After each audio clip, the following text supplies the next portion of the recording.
In the dead of night, a lantern flickers in a Pennsylvania orphanage, casting shadows on walls that whisper secrets no child should know. It's 1862, and Sacred Heart Orphanage hides a truth so vile it was buried for a century. 10 children vanished in 3 years, erased from existence. Not adopted, not transferred, gone. Their names scrubbed from ledgers, their faces forgotten, except by those who profited. You're about to uncover a darkness that powerful men and holy vows conspired to conceal. This isn't just history, it's a wound in the soul of a nation, a betrayal so raw it demands you listen. Are you ready to face what they didn't want you to know? The truth begins in Lancaster County, where wealth bloomed from war and desperation bred monsters. The Civil War raged, and while Union soldiers bled, farmers grew rich, feeding armies. But their fields stood empty, sons at war, labor scarce. Into this void stepped Sacred Heart, a Catholic fortress in a Protestant stronghold, its Gothic spires a defiant symbol. Mother Superior Catherine O'Malley, a woman forged in Ireland's famine, ran it with iron faith and a merchant's cunning. She housed 60 Irish Catholic children, orphans of railroads and tenements, their gray uniforms masking scars of loss. These were not just children, they were survivors, marked by hunger and hollow eyes. But survival came at a cost. The orphanage teetered on ruin, its coffers drained by war's greed and anti-Catholic hate. Protestant neighbors spat venom, charging triple for grain, whispering of papist plots. Into this tension came Father Michael Brennan, a priest with no accent but a serpent's charm. Sent by the diocese, he saw not just souls, but solutions. His eyes gleamed with ambition, his polished shoes treading a path to power. He understood the farmers' needs, their hunger for workers, and he held the key. Children, voiceless and vulnerable. You're about to uncover a darkness that powerful men and holy vows conspired to conceal. This isn't just history. It's a wound in the soul of a nation, a betrayal so raw it demands you listen. Father Brennan's plan wasn't born in a moment. It was forged in the crucible of greed and power. By spring 1862, he wasn't just a priest, he was a broker of human lives. The children of Sacred Heart, with their calloused hands and haunted eyes, were his inventory. He didn't see their dreams, their fears, only their utility. To the Protestant farmers, he offered a deal too tempting to refuse. Cheap labor, no questions asked. Gold coins changed hands, not for adoption, but for ownership. Timothy Walsh, a boy of 14 with fiery hair, was the first. He thought he was helping the orphanage, his thin shoulders carrying hope as he climbed into Ezra Hoffman's wagon. $45 in gold, blood money for a season's work. Hoffman, a wheat baron, didn't want a son. He wanted a mule. Timothy's Catholic prayers were silenced in a barn loft, his identity erased. Then came Margaret Connolly, 16, her quick mind traded for $60 to a banker's wife. She was told she'd serve, but her Latin hymns and Irish lilt vanished into the Zimmerman household. One by one, children left. Patrick, Bridget, Sean, each with a price tag, each to a Protestant family hungry for profit. Father Brennan called it placement, a holy act for the war effort. But the ledgers told a darker truth. Placement services, a euphemism for trafficking. Sister Agnes, the orphanage's treasurer, saw the numbers but not the faces. Her precise Irish script recorded the gold, not the grief. She believed in Mother O'Malley's faith, in Brennan's charm, but doubt gnawed at her soul. Why no letters from the children? Why this secrecy? The farmers' wealth grew, the orphanage's debts shrank, but at what cost? These were not placements, they were sales, cloaked in righteousness. The children weren't workers, they were commodities in a market of human despair. Father Brennan's operation wasn't a mistake, it was a machine, oiled with gold and justified by faith. By summer 1862, Sacred Heart wasn't an orphanage, it was a marketplace. Brennan's charm disarmed suspicion, his cassock a shield for sin. He didn't just sell children, he sold their futures, their names, their very souls. Each transaction was a ritual. A farmer's nod, a sack of coins, a child led away like livestock.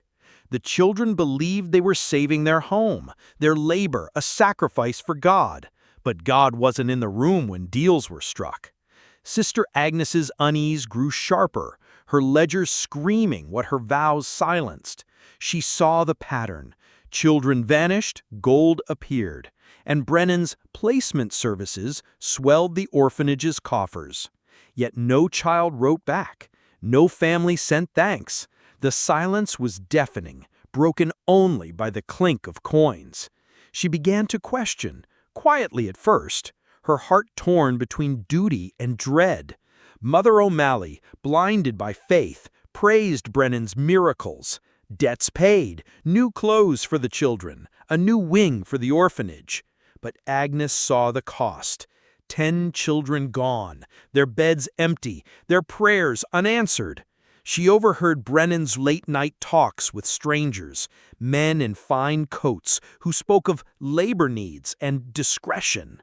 These weren't farmers, they were brokers, middlemen for a network stretching beyond Lancaster. The war's hunger for grain had birthed a darker hunger, one that devoured innocence for profit. Agnes tried to speak, but Brennan's gaze chilled her. "Trust your superiors," he said, his voice a velvet blade. "The church knows best." But the church wasn't watching when Patrick Murphy, 13, was handed to a mill owner for $50, his small hands destined for gears, not books. Or when Bridget O'Brien, 15, vanished into a banker's mansion, her dreams of teaching traded for servitude. The truth was a poison, seeping through Agnes's faith. These children weren't placed, they were erased, their Catholic roots buried in Protestant fields. Father Brennan's machine wasn't just a local sin. It was a network, a web of greed spun across Pennsylvania. By late 1862, Sacred Heart was a hub, not a haven. Brennan's placements reached beyond farmers to merchants, mill owners, even politicians, all desperate for cheap labor to fuel the war's profits. These weren't families seeking children to love. They were predators, buying silence. Each child was a transaction, their value measured in gold, not grace. 10 children gone, sold for sums that could buy a horse or a season's seed. Brennan's ledger entries, labeled charitable donations, hid the truth. A trafficking ring cloaked in Catholic robes. Sister Agnes's hands trembled as she traced the numbers, each entry a child's name erased. Timothy, Margaret, Patrick, gone, their fates sealed in secret deals. She overheard Brennan's whispers to a Philadelphia bishop, promising solutions for other struggling orphanages. The church wasn't just complicit, it was profiting. Agnes's faith cracked under the weight of betrayal. She confronted Mother O'Malley, her voice shaking, begging to know why no child returned, why no letters came. O'Malley's eyes clouded with denial, her trust in Brennan unshaken. "God's work," she said, "requires sacrifice. But whose? Not Brennan's, who walked with polished shoes and a fuller purse." She began to see the children differently, their thin faces, their trust in her care. She'd failed them, bound by vows that now felt like chains. One night, she found a letter, hidden in Brennan's desk, from a Lancaster merchant demanding another strong boy for his mill. The price? $70. No mention of care, only labor. Agnes's heart pounded. She held proof, but proof was dangerous. Brennan's influence stretched to the diocese, to men who'd silence her for the church's greater good. The war's chaos was their shield. No one questioned missing orphans when soldiers died by thousands. "You're seeing it now, aren't you?" The system wasn't flawed, it was forged to exploit. Sister Agnes stood at a crossroads, her soul torn between obedience and outrage. The letter she clutched, proof of Father Brennan's trafficking, burned in her hands. It named names, prices, children sold like cattle to mills and manors. 10 lives traded, their Catholic roots buried to feed Protestant prophets. Agnes saw their faces in her dreams, Timothy's freckled hope, Margaret's sharp wit, now ghosts in a machine of greed. She wanted to scream, to storm the diocese, but Brennan's threat echoed. Your loyalties lie with us. The church's shadow loomed, its power absolute. A nun's word against a priest's? She'd be silenced, sent to a convent, forgotten. Yet silence was complicity, and Agnes's vows to protect the children gnawed at her conscience. She began to act in secret, slipping into Brennan's office at night, copying ledgers, noting every donation tied to a child's name. Each entry was a stab. Sean McMahon, 12, sold for $60 to a mill owner. Bridget O'Brien, 15, $75 to a banker's wife. The numbers didn't lie, but the world didn't care. The war's chaos masked the crime. Orphans were invisible, their loss a footnote in a nation bleeding. Brennan's network grew bolder, his meetings with wealthy men more frequent. He spoke of expanding operations, of supplying children to other counties, other orphanages. The diocese turned a blind eye, its coffers fattened by Brennan's gold. Mother O'Malley, lost in faith, saw only miracles, not monsters. Agnes's heart broke daily, watching new children arrive, their eyes bright with trust she knew would be betrayed. She hid her evidence in a tin box under her bed, praying for courage. But courage was dangerous. Brennan watched her, his smiles cold, his words laced with warning. "Focus on your duties, sister," he said, his eyes like daggers. "You feel her fear, don't you? The weight of knowing, the terror of acting. This is where you join her. Comment below, "Truth breaks chains," twice. Let it mark you, awaken you. The algorithm sees, but so does the abyss. Sister Agnes's tin box, hidden beneath her bed, held more than papers. It held the weight of 10 stolen lives. Each copied ledger, each secret letter was a rebellion against the church she'd sworn to serve. She wasn't just a nun anymore. She was a keeper of forbidden knowledge, a guardian of ghosts.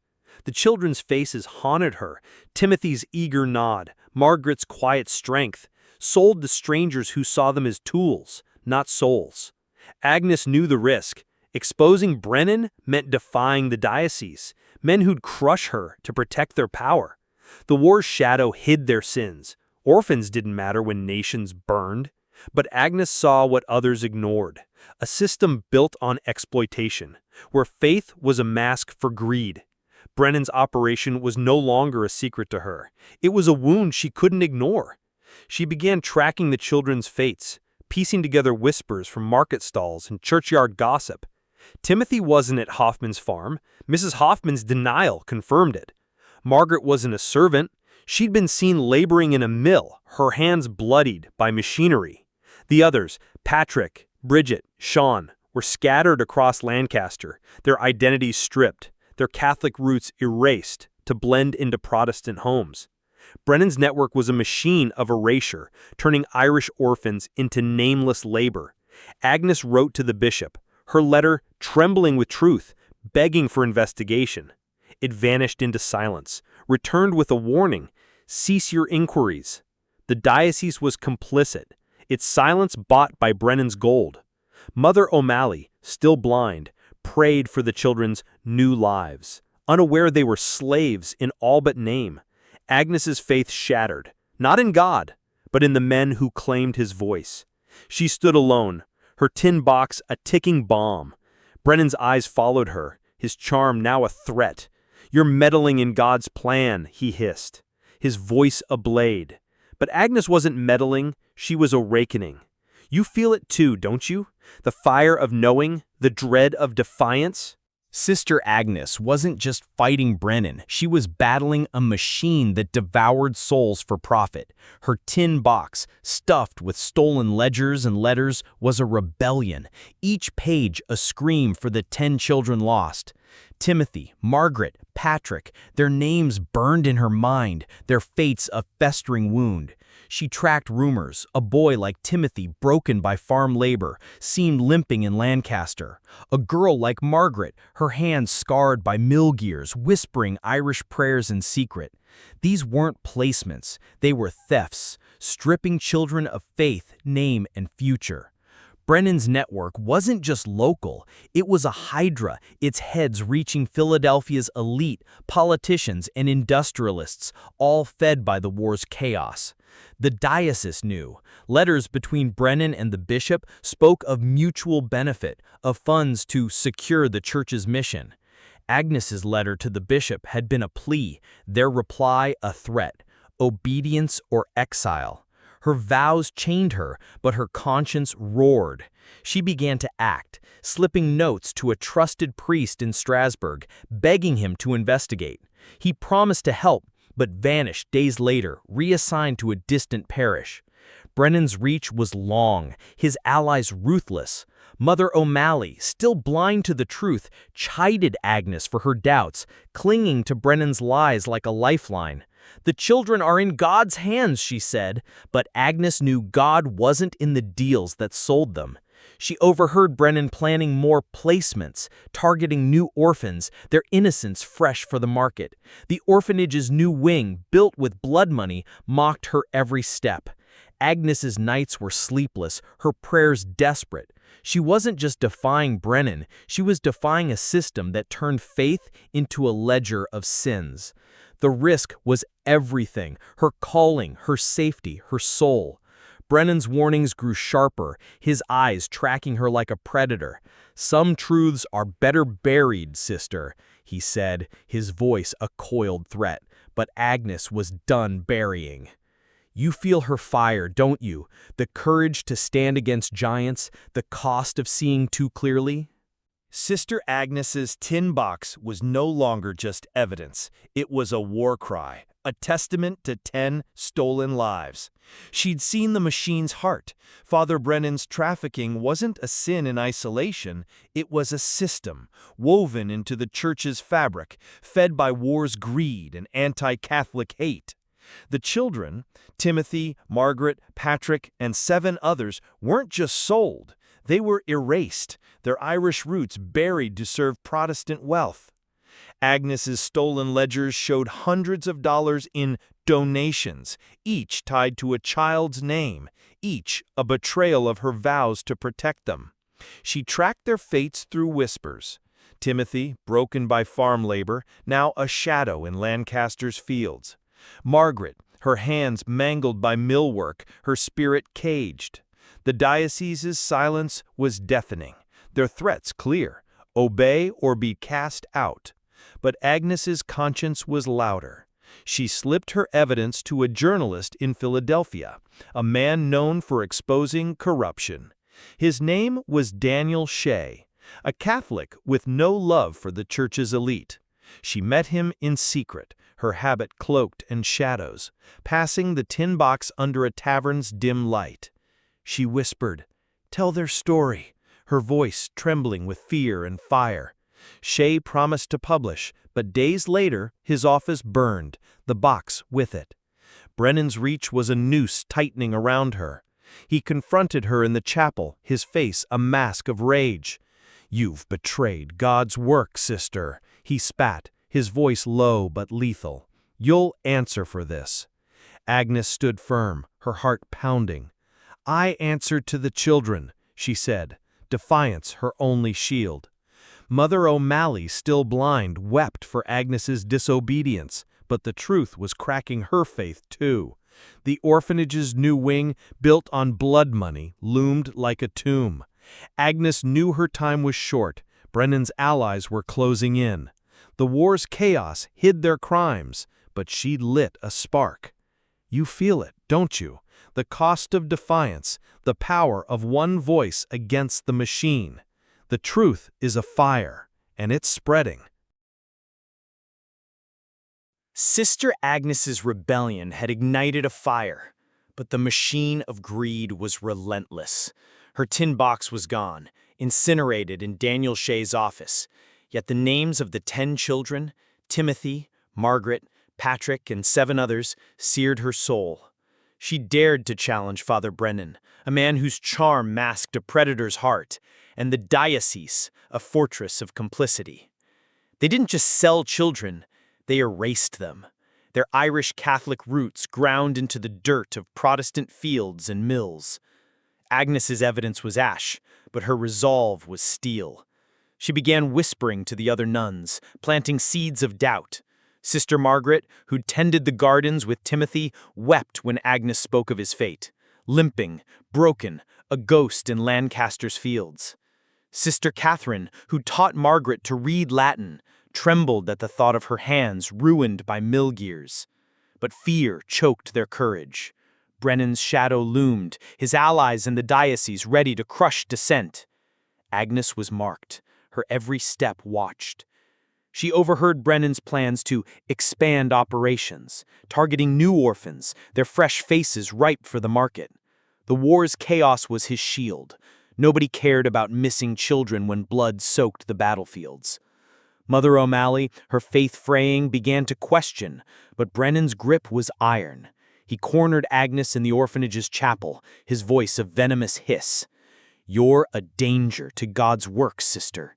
Stop, or you'll be stopped." Her heart thundered, but she met his gaze. "God sees your sins," she said, her voice a blade. That night she wrote a final letter, not to the bishop, but to a distant cousin in New York, a printer with no ties to the church. She detailed everything, the ledgers, the children, the gold. "If I vanish," she wrote, "tell their story." She mailed it, knowing it might be her last act. The truth was her weapon, but the cost was her life. You feel her defiance, don't you? The pulse of a lone woman against a machine. The fire's spreading, and it's in your hands now. Sister Agnes's final letter was her last stand, a cry for 10 children, Timothy, Margaret, Patrick, and 7 others whose lives were sold for gold. She'd exposed Father Brennan's machine, a trafficking ring cloaked in faith, feeding on war's chaos and anti-Catholic hate. Her words to her cousin in New York were a spark in the dark, but the machine was merciless. Days after she mailed the letter, Agnes vanished. No farewell, no transfer, just gone, her name erased like the children's. The diocese claimed she'd been reassigned, but her tin box, her prayers, her fight were buried. Brennan's operation continued, more children disappearing into mills and fields, their Irish roots severed, their futures stolen. Mother O'Malley, her faith broken, retreated into silence, unable to face the truth. The bishop's letters praised Brennan's stewardship, his gold-lining church coffers. The war's shadow hid it all. Orphans were nothing when nations bled. Agnes's cousin received her letter, but fear or distance kept him silent. The story died in his hands. The 10 children were scattered, their fates unknown, worked to death perhaps, or lost in a world that didn't care. Sacred Heart's new wing stood as a monument to betrayal, built on their suffering. Yet Agnes's spark didn't entirely fade. Decades later, a historian found her letter in a New York archive, its words igniting whispers of a forgotten crime. The truth you hold now is her legacy, a blade against the systems that devour the powerless. You're not just a witness, you're a bearer of her fire. Those children weren't just victims, they were sacrifices to a machine that still runs today in shadows you're only beginning to see. Comment, "Truth breaks chains," twice below. Let it sear your soul, let the algorithm amplify this wound.